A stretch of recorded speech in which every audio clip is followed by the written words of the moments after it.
भाई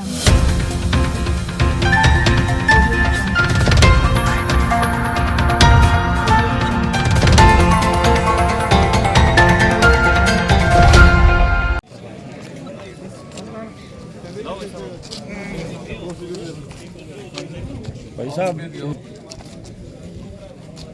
भारतीय जनता पार्टी ने साहिल पीछे कर थोड़ा नीचे एक कार्यक्रम हाथ में लिया है जिसमें संविधान गौरव अभियान उसका नाम दिया है। पूरे देश में ये कार्यक्रम है। प्रदेश की जो इकाइयाँ हैं वो भी इस कार्यक्रम को कर रही है। जैसे राजस्थान में संविधान की गौरवशाली यात्रा, उसके साथ ऐसे बाबा साहब भीमराव अम्बेडकर जी का अपमान कांग्रेस ने उनके जीते जी किया, उनके महापरिनिर्वाण होने के बाद भी किया। उसकी जानकारी ऐसी संगोष्ठियों में दी जाती है और कैसे हमने सम्मान किया बाबा साहब का और कैसे हमने पंच तीर्थ बनाए उनकी याद में, ये विषय ही आज यहाँ दिल्ली चुनाव को लेकर के जिस प्रकार की टिप्पणियां चल रही है,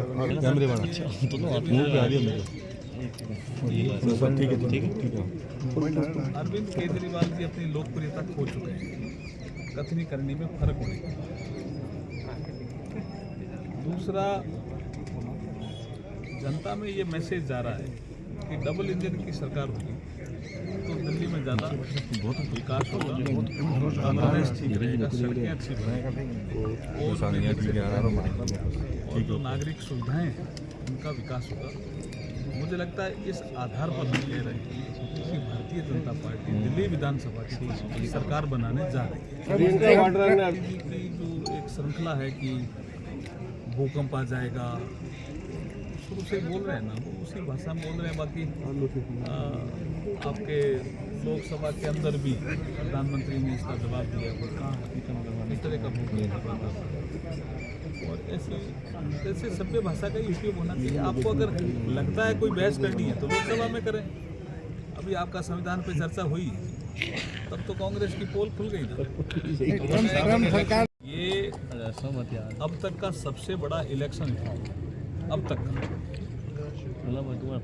राजनीतिक जो आपने प्रश्न किया उसमें कुछ विपक्षी साथी इंक्लूडिंग कांग्रेस कह रही है कि साहब संघीय ढांचे पर इस पर प्रहार होगा।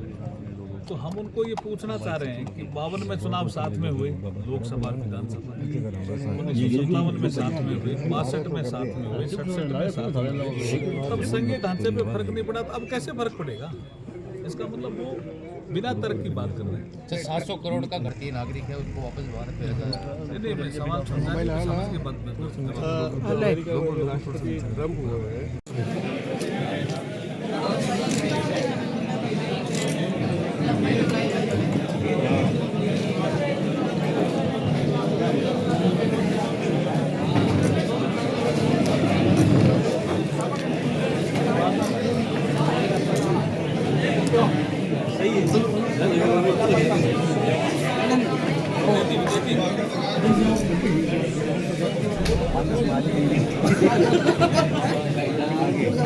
अपने पीछे कुर्सियां पड़ी है, वो कपड़े लगा के हम आराम से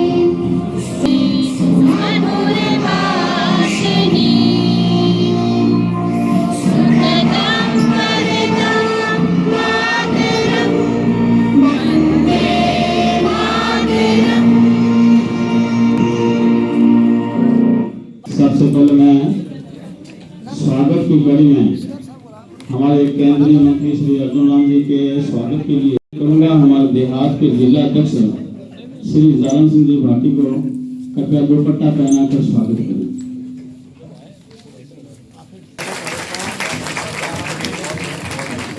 अपने व्यस्ततम समय को लेकर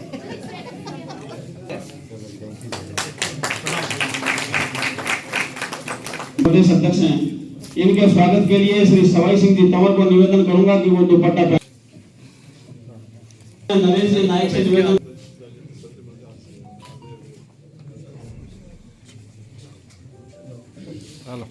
स्वागत के लिए मैं ओबीसी मोर्चा के विनोद गिरी जी निवेदन करूंगा कि वो दुपट्टा पहनाकर स्वागत करें। श्री विजय जी आचार्य के लिए स्वागत और अभिनंदन करेंगे। नरोत्तम जी गिंडाला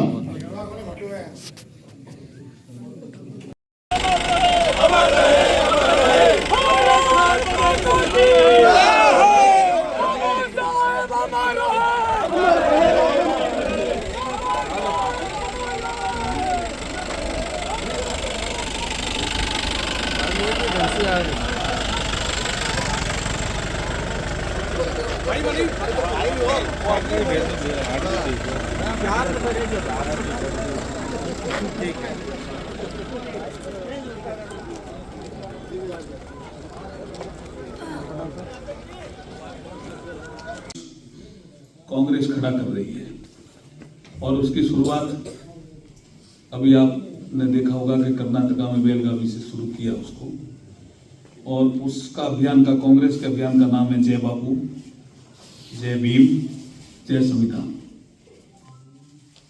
ये विमर्श ये पॉलिटिकल पार्टी के नाते कांग्रेस ने खड़ा करने की कोशिश की। भारतीय जनता पार्टी कह रही है कि हम ये विमर्श खड़ा करेंगे कि बाबा साहब का और संविधान का सबसे ज्यादा अपमान कांग्रेस ने किया और सम्मान अगर किसी ने किया तो भाजपा ने किया। ये विमर्श है। विमर्श इसको हिंदी में कहते हैं, अंग्रेजी में आप परसेप्शन कह सकते हैं। तो परसेप्शन हमें बनाना है, और परसेप्शन कौन बनाएगा कि जो पार्टी के वरिष्ठ कार्यकर्ता, एक्टिव कार्यकर्ता, जो कहीं पार्टी पे बैठ के बात करेंगे, किसी शादी में बात करेंगे, किसी गैदरिंग में बात करेंगे कि भी कांग्रेस ने अपमान किया बाबा साहब का, संविधान को भी तोड़ा और मरोड़ा, और भाजपा ने हमेशा बाबा साहब का सम्मान किया और संविधान की भी रक्षा की। ये विमर्श है। इस विमर्श को नीचे तक ले जाना है। तो मैं सीधा विमर्श पे आता हूं और मैं ले जाता हूं आपको 1946 में। 1946 में इंग्लैंड में चुनाव हुए थे, तो वहां चर्चिल वैसे सेकेंड वर्ल्ड वार के समय बड़ा नेता था, लेकिन वो चुनाव हार गए। वर्ल्ड वार तो जीत गए, लेकिन चुनाव हार गए थे और एटली वहां प्रधानमंत्री बन गए थे। उन्होंने ये तय किया कि मुझे जल्दी भारत को आजाद करना है, क्योंकि उनके मैनिफेस्टो में भी था। अब सबसे पहले एक निर्णय आता है 2 जून 46 को। देश आजाद नहीं हुआ था, लेकिन एक वहां से निर्णय आता है ब्रिटिश गवर्नमेंट की तरफ से कि हम एक अंतरिम गवर्नमेंट बनाएंगे भारत में। अंतरिम गवर्नमेंट में 14 मंत्री हो सकते हैं। किया होगा विमर्श कांग्रेस से भी उस समय उन्होंने, मैं ये नहीं कहता कि नहीं किया होगा। ऐसे तो कैसे 14 मंत्री वो तय कर लेते, लेकिन ये जवाब तो कांग्रेस को देना ही पड़ेगा। अब उस जब मंत्री तय किए 14, तो कैसे कैसे तय किए? 5 हिंदू कैबिनेट मंत्रियों की बात कर रहा हूं, और वो कैबिनेट मंत्री थे तो चुनाव हुआ नहीं था, देश भी आजाद नहीं हुआ। 5 हिंदू मंत्री होंगे, नेहरू जी उसको हेड करेंगे अंतरिम गवर्नमेंट को। 5 मुस्लिम उसमें मंत्री होंगे 10, और 4 जो मंत्री होंगे, एक होगा सिख कम्युनिटी से 11, एक होगा पारसी कम्युनिटी से 12, एक होगा ईसाई कम्युनिटी से 13, और एक होगा दलित कम्युनिटी से 14। अब जैसे ये विषय आया और मंत्रिमंडल भी सामने आ गया, बाहर आ गया, तो उस समय विरोध प्रकट करने का ज्यादा तरीका तार देने का था, क्योंकि देश आजाद नहीं हुआ था। या कहीं पे आओ इकट्ठे होकर के सत्याग्रह करो भी, क्या किया आपने? तो तार बहुत गए उसको एटली साहब, जो प्रधानमंत्री था ब्रिटेन का, उन्होंने कहा ये दलित वर्ग में तो सबसे ज्यादा पॉपुलर आदमी डॉक्टर B.R. अम्बेडकर है, जिनको यहाँ लोग बाबा साहब के नाम से जानते हैं, इनको मंत्री क्यों नहीं बनाया? ये तार गए। कई बार कांग्रेस कहती है ना कि हमने बाबा साहब को मंत्री बनाया। मुझे हमारे पूर्व में महापौर बैठे नारायण जी चोपड़ा साहब, ये भी एक दिन पूछ रहे थे कि अशोक गहलोत साहब का एक स्टेटमेंट है, वैसे ज्ञानी आदमी है, विद्वान आदमी है, लेकिन पूछ रहे थे कि अशोक गहलोत साहब का एक स्टेटमेंट है कि हमने बाबा साहब को नेहरू मंत्रिमंडल में मंत्री बनाया। ये तथ्य सही नहीं है। तथ्य सही क्या है? तथ्य सही ये है कि तार बहुत गए। कहां? प्रधानमंत्री ब्रिटेन को। और उन्होंने कहा इतने तार क्यों आ रहे हैं? तो उन्होंने कांग्रेस वालों को कहा कि भाई क्या हुआ, ये इतने तार क्यों आ रहे हैं? आप बात करो डॉक्टर अम्बेडकर से। तो बाबा साहब से बात होती है। अब यहाँ बाबा साहब एक बड़ा दिल भी दिखाते हैं और बड़ा वक्तव्य भी उनका झलकता है।